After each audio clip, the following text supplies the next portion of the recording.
Eh, venez même pas. Là, c'est sérieux. Là, c'est des histoires sérieuses. Le but du jeu est simple. Vos maritimes ont 15 essais. Si c'est loupé, le joueur répond à la question. Si c'est dedans, on passe à la question suivante. Bienvenue dans Paper Don't Lie. Je vous ai dit, je vais répondre à aucune question. C'est parce qu'il y a du vent. Fermez les portes. Alors, quel est le coach qui t'a marqué durant ta carrière? Monchot. Christian Monchot, que j'ai connu au Havre et ici. Et qui m'a formé en tant qu'espoir pour passer pro. Donc je l'ai eu quand même pas mal d'années, donc je dirais sans hésiter Christian. Je vais faire exprès de louper parce que j'aime bien répondre sur mes coéquipiers. Quel est ton coéquipier le plus tricheur? Quel est ton coéquipier le plus tricheur? Et voilà, j'ai même pas... Voilà. J'ai même pas besoin de répondre. J'ai marqué Jean-Michel. Next question. J'ai pas besoin de répondre. Il est arrivé, il s'est entendu, il est arrivé. Mais c'est pas possible. En fait, j'ai mis le premier et j'en mets plus maintenant. Alors, quels étaient les posters que tu avais dans ta chambre étant jeune? Michael Jordan, évidemment. Qui est-ce que j'avais? J'avais Tim Hardaway, que j'aimais bien aussi. Et puis après des posters de l'époque, des dessins animés, on va dire classiques de l'époque. Oui. Je voulais garder un peu de mystère sur moi et je mets pas les bons papiers. Donne le nom d'une ville que tu adores en France. Il y en a plusieurs. Je sais qu'ici, je me suis à Gravelines, je me suis toujours bien senti. Je me suis marié quand j'étais ici. J'ai eu mon premier enfant quand j'étais là.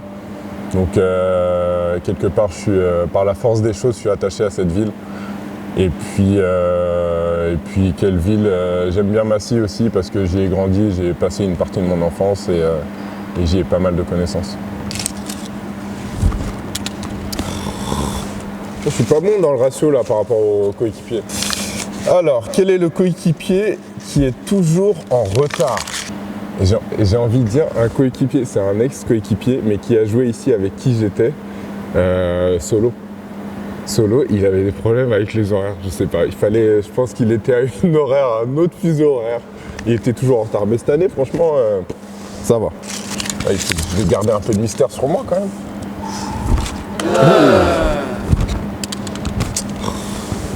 Je fais exprès depuis tout à l'heure pour entretenir la conversation. Alors, quel est le coéquipier le plus gourmand? Franchement, je me retourne, regardez, ils sont là. J'ai une question. Quel est votre coéquipier le plus gourmand? Voilà. Donc, je vais pas tout...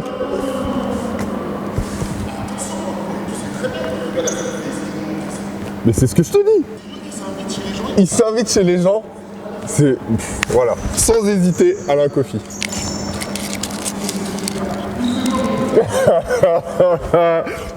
Tout se passait bien. Vas-y. En gros, Pape et moi, on a joué ensemble au Mans. Donc Pape m'a invité à manger chez lui. Ouais. J'ai accepté, tout à fait normalement, parce qu'on s'apprécie. Et donc nos femmes, les enfants et tout. Et donc il m'a invité à manger. Et j'ai apprécié le repas. Point barre. Oh là là, ça c'est un dixième de l'histoire. Y a rien ça c'est un dixième de l'histoire. Y a rien de plus. Le gars s'invite chez tout le monde. Non. Il organise des bouffes parties. Après, Ben m'a invité parce que Ben c'est mon coéquipier que j'apprécie. Et il m'a pas invité. Alain organise des repas chez les gens. C'est abusé. C'est-à-dire qu'il vient, il dit vas-y, il va voir ma femme, il dit non, on organise chez toi. Comment tu peux organiser des repas chez les autres? C'est incroyable, incroyable. Il a un talent pour ça. Bon. Oui. On va dire avec la planche. Il m'en reste 2. Donc, 1. Désolé, hein, je vous ai dit, c'est... J'ai répondu à pas mal de questions déjà.